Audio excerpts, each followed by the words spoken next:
Hello दोस्तों, नमस्कार। आप सभी लर्नर का मेरे यूट्यूब चैनल एमके क्लासेस में हार्दिक स्वागत है। कल हम लोगों ने एनसीईआरटी क्लास 7 का चैप्टर 6 जिसका नाम है जीवों में शोषण का आधा लेक्चर कवर किया हुआ था, जिसमें हम लोगों ने बात किया था हम शोषण क्यों करते हैं। इस टॉपिक पर हमने बात किया था, जहाँ पर आपके सामने कोशिकीय शोषण के बारे में बात की गई थी, वायवीय शोषण के बारे में बात की गई थी, अवायवीय शोषण के बारे में बात की गई थी। इसके अलावा ईस्ट के बारे में बात किया गया था, जो कि एक अवायवीय श्वसन की क्रिया करता है, ठीक है। और उसके बाद हम लोगों ने श्वसन के बारे में बात किया था कि श्वसन हमारे लिए कितना महत्वपूर्ण होता है, ठीक है। और यहाँ पर एक क्रियाकलाप भी आपके सामने करके दिखाया गया है कि अपने नाखूनों को दबा लीजिए और देखिए कि आप कितनी देर तक अपनी सांसों को रोक सकते हैं, क्योंकि सांस के माध्यम से ऑक्सीजन का फ्लो हमारे शरीर में होता है, इसलिए हम लोग ज़्यादा देर तक सांस को नहीं रोक सकते हैं। उसी प्रकार से अंतः श्वसन की बात की गई, उच्च श्वसन की बात की गई। अंतः श्वसन में क्या था कि जब हम सांस को लेते हैं तो ऑक्सीजन और कार्बन डाइऑक्साइड कुछ धूल कण हमारे नासा गुहा से होकर के हमारे फेफड़ों में प्रवेश करती है, और जब हम लोग उच्च श्वसन की क्रिया करते हैं अर्थात श्वास को छोड़ने की क्रिया करते हैं, तो हमारी बॉडी से जो कार्बन डाइऑक्साइड है और अन्य जो मटेरियल्स वो बाहर हो जाते हैं। तो ये उच्च श्वसन की क्रिया थी, ठीक है। यहाँ तक हम लोगों ने बात की। इसके आगे हम लोगों ने चर्चा की थी कि हम श्वास कैसे लेते हैं, लेकिन इसके पूरे डिटेल के बारे में हम लोगों ने चर्चा आप लोगों से नहीं किया था। डिटेल के बारे में आज हम लोग चर्चा करेंगे कि हम लोग श्वास कैसे लेते हैं। देखिए, हम ये जो आपके सामने स्क्रीन पर ये जो दिख रहा है, ये हमारे शरीर में श्वास लेने वाले सहायक अंग हैं। कौन है ये सभी श्वास लेने वाले सहायक अंग हैं। सबसे बाहरी और दिखाई देने वाला जो सहायक अंग होता है वो होता है नासा गुहा, ठीक है। और नासा गुहा के नीचे होता है हमारा मुख गुहा, और नीचे जब हम लोग यहाँ पर आएंगे तो इस जगह पर होती है ग्रसनी वाला पार्ट होता है, और ग्रसनी वाले पार्ट के नीचे हमारी श्वास नलियाँ होती हैं ये। और श्वास नलियों के और नीचे जब हम लोग आएंगे तो यहाँ पर ये हमारा फेफड़ा है, ठीक। इधर भी यही चीज़ है, इधर भी यही चीज़ है। यहाँ पर पसलियों को ऊपर से उभरा हुआ दिखाया गया है। ये पसलियाँ हैं जो ऐसे राउंड राउंड नुमा दिखाई दे रही हैं, ये पसलियाँ होती हैं। और ये जो हमारा नीचे का पार्ट होता है ये डायफ्राम होता है। डायफ्राम क्या होता है? तो डायफ्राम हमारे चेस्ट को जो है यानी हमारे फेफड़ों को सपोर्ट देने का कार्य करता है। तो आइए एक एक करके इसके बारे में हम लोग चर्चा करते हैं, सभी अंगों के बारे में, ठीक। देखते हैं कि हम श्वास कैसे लेते हैं। तो सामान्यतः हम अपने नाखूनों अर्थात नासा द्वार से वायु अंदर लेते हैं, यानी हम अपने नाकों के माध्यम से वायु को अंदर की ओर लेते हैं। जब हम वायु को अंतः श्वसन द्वारा अंदर लेते हैं तो हमारे नाखूनों से नासा गुहा में चली जाती है, अर्थात ये हमारे बाहरी पार्ट जो होता है उसको नाथुना बोला जाता है, और ये वाला हिस्सा होता है ये नासा गुहा होता है। क्या होता है? नासा गुहा होता है। तो वायु नाथुनों से होते हुए नासा गुहा में प्रवेश करती है, और उसी नासा गुहा से हो करके वायु जो होती है वो श्वास नली से होकर हमारे फेफड़ों यानी फुफ्फुस, फेफड़ों को हम फुफ्फुस के नाम से भी जानते हैं। तो नासा गुहा में चली जाती है वायु, और नासा गुहा से वायु जो है श्वास नली के माध्यम से हमारे फेफड़ों में वायु चली जाती है। फेफड़ों को हम लोग फुफ्फुस के नाम से भी जानते हैं। फेफड़े अच्छा अर्थात वक्ष गुहा में स्थित होता है। फेफड़े कहाँ स्थित होते हैं? वक्ष गुहा में स्थित होते हैं, ठीक है। तो ये हमारे नथुने हैं, और नथुन नासा गुहा, और यहाँ से ये जो है नासा गुहा हो गई। नासा गुहा से आगे जब वायु आई तो श्वास नली हो गई, और श्वास नली के बाद यही वायु जो है हमारे फेफड़ों में आ गई। कहाँ पर आ गई? फेफड़ों में आ गई। तो आगे हम लोग देखते हैं कि वक्ष गुहा पार्श्व में पसलियों से घिरी रहती है। ये हमारा जो फेफड़े वाला पार्ट है इसी तरीके की पसलियों से जो ये ऐसे राउंड राउंड दिखाई दे रहा है वैसे ही राउंड राउंड यहाँ भी होता है। तो ये भी पसलियों के माध्यम से घिरी है और ये भी पसलियों के माध्यम से घिरी है। ठीक है। अच्छा, एक बड़ी पेशी परत जो डायाफ्राम, क्या डायाफ्राम, ये बड़ी पेशी परत है जो डायाफ्राम के नाम से जानी जाती है। डायाफ्राम मध्यपट कहलाती है। वक्ष गुहा को आधार प्रदान करती है। श्वसन में डायाफ्राम और पसलियों से बने पिंजर की गति सम्मिलित होती है, अर्थात ये जो डायाफ्राम वाला पार्ट है ये, और ये जो पसलियों वाला पार्ट है ये, श्वास लेने और छोड़ने में इन दोनों का सामंजस्य बहुत ही महत्वपूर्ण भूमिका निभाता है। ठीक। अंतः श्वसन के समय पसलियाँ ऊपर की ओर और बाहर की ओर गति करती हैं। जब हम श्वास को अंदर लेते हैं तो हमारी जो पसलियाँ होती हैं वो ऊपर की ओर उठ जाती हैं और कुछ फूल भी जाती हैं बाहर की ओर, और डायाफ्राम जो होता है नीचे की ओर आ जाता है। जब इसमें वायु आ जाएगी और ये फूल जाएगी तो जो डायाफ्राम होता है वो नीचे की ओर खसक जाता है, यानी गति करता है, और यह गति हमारे वक्ष गुहा के आयतन को बढ़ा देती है। ठीक है। और वायु जो होती है हमारे फेफड़ों में आ जाती है।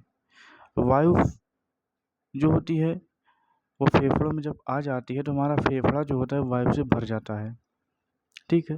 जब हमारा फेफड़ा ये वायु से भर जाएगा और ये फूल जाएगा, फूलने के बाद ये हल्का सा ऊपर की ओर उभर जाता है, ऊपर की ओर उभर जाता है। लेकिन जो डायाफ्राम होता है इसके फूलने और उभरने की वजह से ये डायाफ्राम हमारा नीचे की ओर आ जाता है, नीचे की ओर गति करता है। ठीक है। लेकिन इसके विपरीत जब उच्च श्वसन की क्रिया होती है, अर्थात जब श्वास को बाहर की ओर किया जाता है, तो हमारा जो फेफड़े वाला एरिया है जो हल्का से ऊपर की ओर गति किया और हल्का से उभार की स्थिति में था, और डायाफ्राम जो नीचे की स्थिति में था, उच्च श्वसन की जब क्रिया हुई तो ये जो था ये नीचे की ओर गति किया।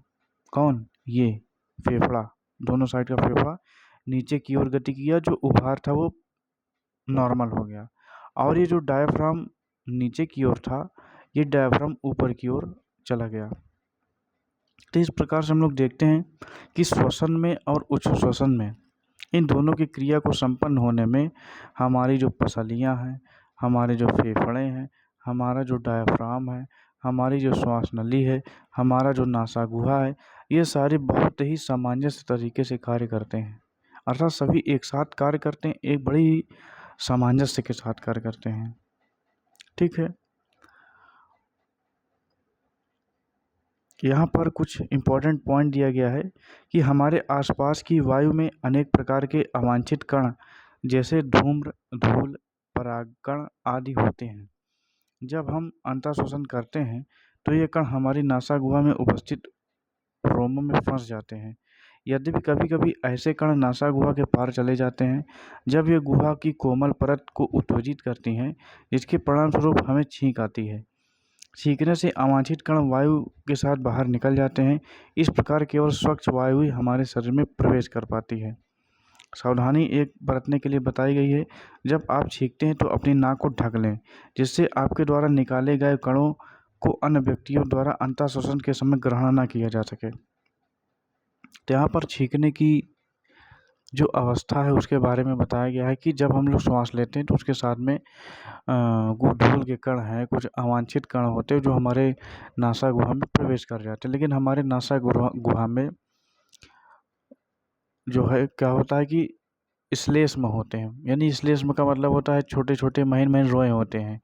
वे रोए क्या करते हैं कि धूल के कणों को, गंदगियों को वहीं पर रोक लेते हैं और रोकने के बाद वहीं इकट्ठा भी कर लेते हैं। लेकिन कुछ ऐसे कण होते हैं जो थोड़े से और महीन होते हैं तो अंदर की ओर प्रवेश करने की कोशिश करते हैं, लेकिन स्थिति ये होती है कि छींक के माध्यम से उनको बाहर कर दिया जाता है।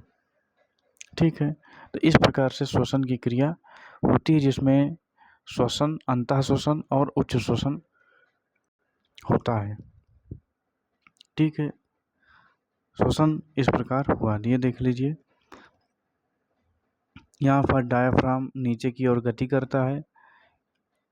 यहाँ पर पूर्व स्थिति के बारे में दिखाया गया। यानी सारी चीज़ें आपको चित्र के माध्यम से यहाँ पर समझाई गई है कि जब वायु अंदर जाती है तो क्या होती है, पसलियों में बाहर की ओर गति हो जाती है।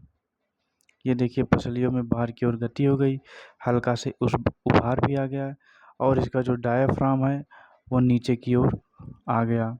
इसके विपरीत जब वायु बाहर की ओर ढकेल दी जाती है तो इसमें जो उभार था तो उभार समाप्त होकर के अपनी पूर्व स्थिति में हो गया, नॉर्मल स्थिति में आ गया, अर्थात पसलियाँ जो हैं वो अंदर की ओर गति कर गई। इसके बाद डायाफ्राम अपनी पूर्व स्थिति में आ जाता है। तो उच्च श्वसन में ये क्रिया होती है, अंतः श्वसन में ये क्रिया होती है। ठीक है, तो अपने शरीर में हम इन गतियों को आसानी से अनुभव कर सकते हैं। बिल्कुल, हम जब श्वास लेते हैं और श्वास छोड़ते हैं तो हम वहीं इसको अनुभव तो करते ही हैं। एक गहरी सांस लीजिए, अपनी हथेली को उदर पर रखिए और उदर की गति को अनुभव कीजिए। आप क्या पाते हैं? तो हम यही पाते हैं कि जो स्थिति यहाँ पर चित्र के माध्यम से हमको दिखाई गई है वही स्थितियाँ हमारे साथ होती हैं। यहाँ पर एक महत्वपूर्ण जानकारी दी गई है कि धूम्रपान जो होता है वो फेफड़ों को क्षति पहुँचाता है। धूम्रपान कैंसर से भी संबद्ध है, इससे अवश्य बचना चाहिए। ठीक है, एक सावधानी है आप लोग को अवश्य बरतनी चाहिए। अपने आसपास के लोगों से जानकारी साझा अवश्य करनी चाहिए। यह जान लेने के बाद कि श्वसन के दौरान वक्ष गुहा में के अमाप में परिवर्तन होते हैं, बच्चे सीना फुलाने की स्पर्धा में व्यस्त हो गए। प्रत्येक यह दावा कर रहा था कि वह सीने को सबसे अधिक फुला सकता है।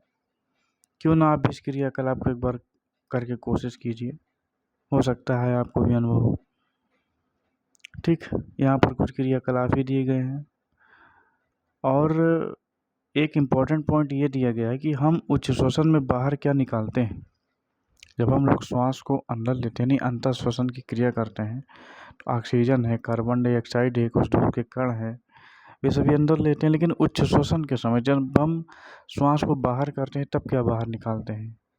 ठीक है, तो आइए उसको हम लोग जानने की कोशिश करते हैं कि हम लोग बाहर क्या निकालते हैं। तो हम केवल कार्बन डाइऑक्साइड को उच्छ्वासित करते हैं अथवा उसके साथ गैसों के मिश्रण को भी उच्छ्वासित करते हैं, तो ये दोनों होता है। ठीक, ये दोनों होता है। आप जानते हैं कि हम जिस वायु का अंतः श्वसन अथवा उच्च श्वसन करते हैं वह गैसों का मिश्रण होती है। ठीक है, तो उस गैसों के मिश्रण में आपसे ये प्रश्न पूछा जा रहा है कि क्या केवल कार्बन डाइऑक्साइड ही बाहर होती है अथवा उसके साथ कुछ गैसों का मिश्रण भी होता। तो यहाँ पर एक सारणी दी गई है कि अंतः श्वसित और उच्च श्वसित वायु में ऑक्सीजन और कार्बन डाइऑक्साइड का प्रतिशत।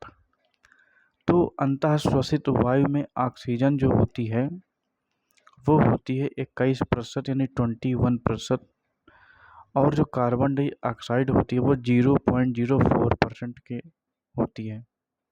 लेकिन जब उच्छ्वासित वायु होती है तो उसमें क्या होता है, 16.4% ऑक्सीजन होती है।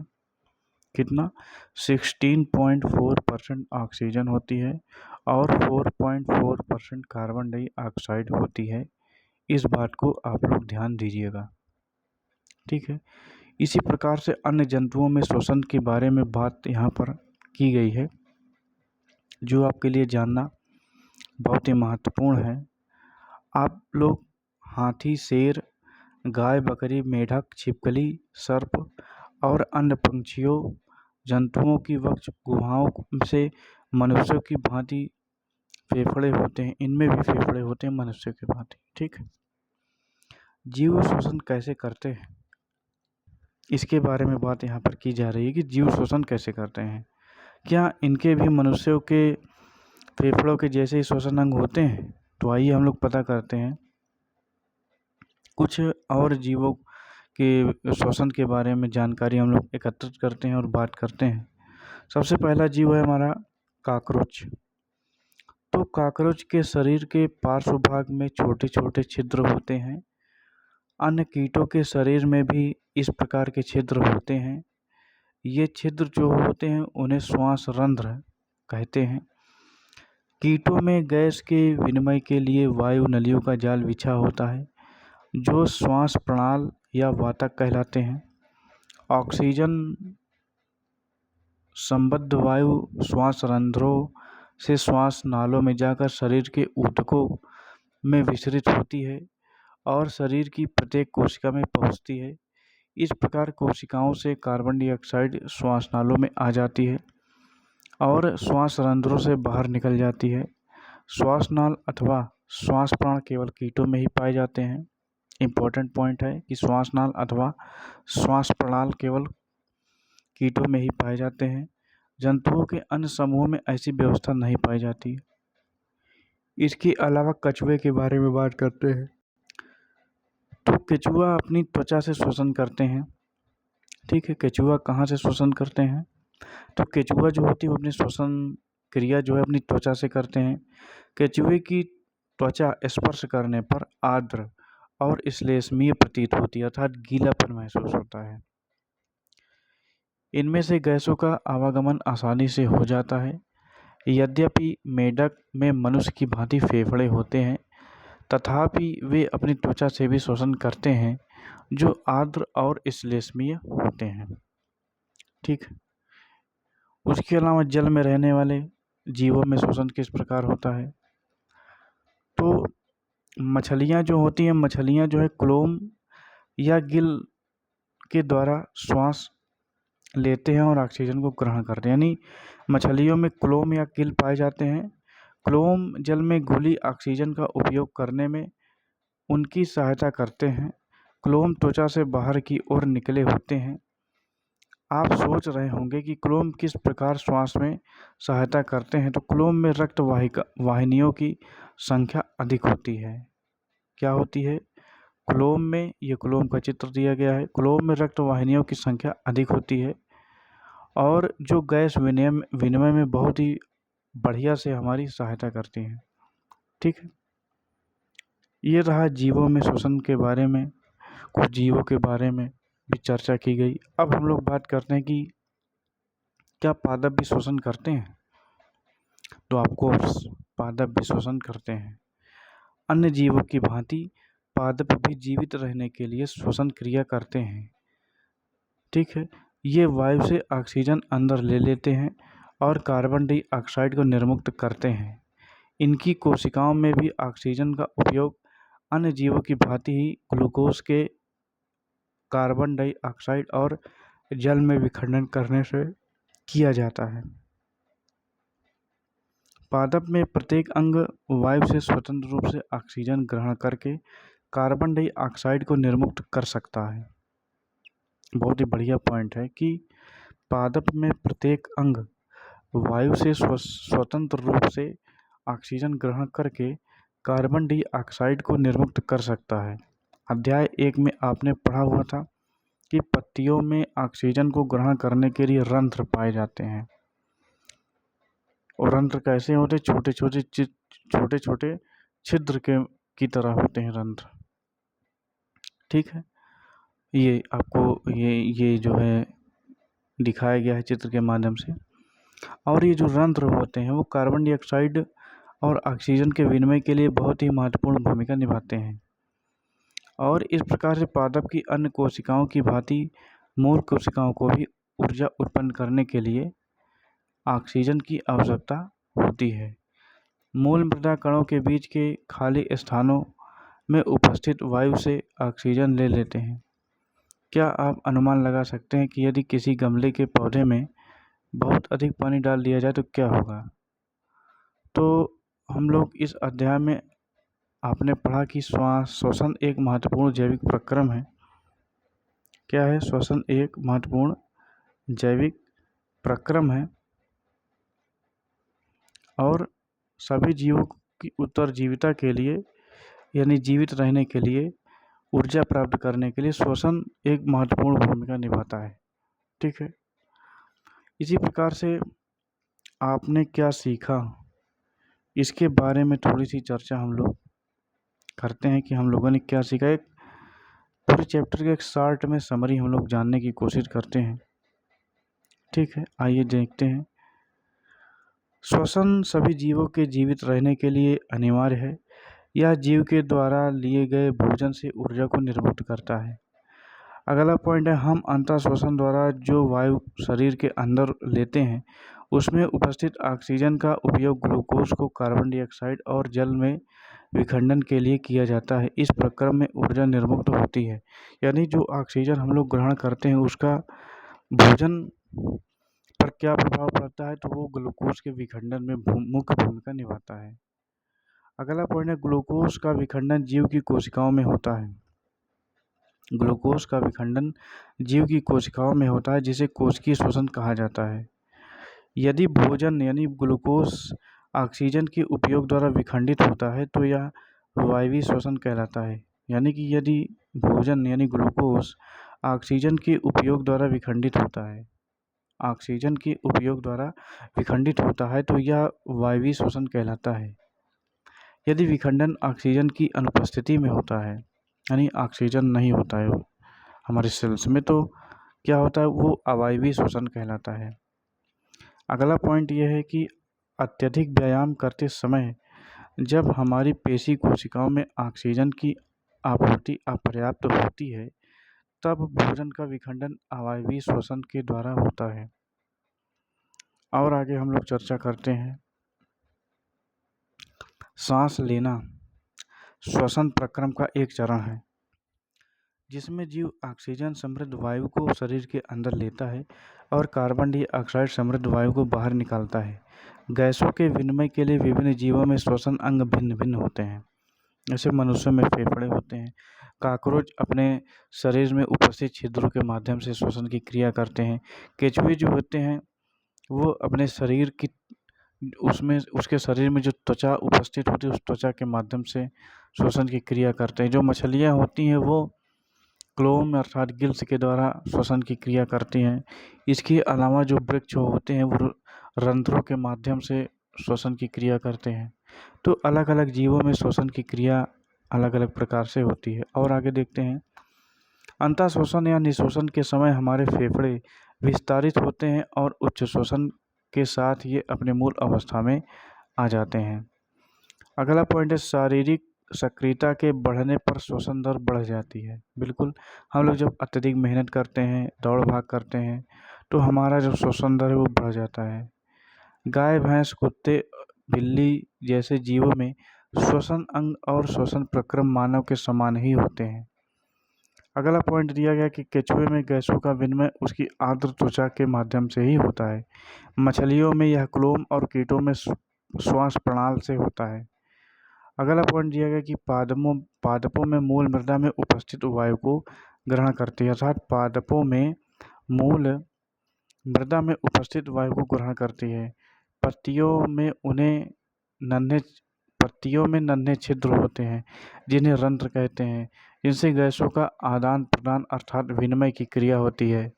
पादप कोशिकाओं में ग्लूकोज का विखंडन अन्य जीवों की तरह ही होता है। ठीक है, तो इस प्रकार से हमारा ये चैप्टर आज समाप्त हो गया।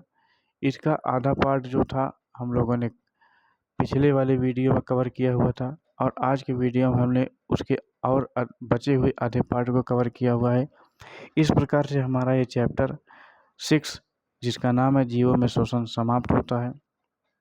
यदि आपको इस लेक्चर में कोई पॉइंट समझ में ना आया हुआ हो तो आप लोग कमेंट के माध्यम से हमसे पूछ सकते हैं। और इसके अलावा आप लोग अगर अपने स्कूल एग्ज़ाम की तैयारी कर रहे हैं, क्लास 7 में पढ़ रहे हैं, आप यूपी बोर्ड से हैं, सीबीएसई बोर्ड से हैं, तो ये लेक्चर आपके लिए बहुत ही महत्वपूर्ण होने वाला है। और यदि आप किसी गवर्नमेंट एग्ज़ाम की तैयारी भी कर रहे हैं तो उसके लिए भी ये बहुत ही महत्वपूर्ण टॉपिक है। तो इसलिए आप लोग वीडियो को ज़रूर देखिए। यदि वीडियो आपको पसंद आए तो आप वीडियो को लाइक करें, कमेंट करें, शेयर करें और हमारे चैनल एमके क्लासेस को सब्सक्राइब ज़रूर करें। ठीक है, तो आज के वीडियो में बस इतना ही। अब आप लोगों से कल के वीडियो में हम लोग नए चैप्टर के साथ मिलते हैं, नेक्स्ट वीडियो में नए चैप्टर के साथ। तब तक के लिए नमस्कार।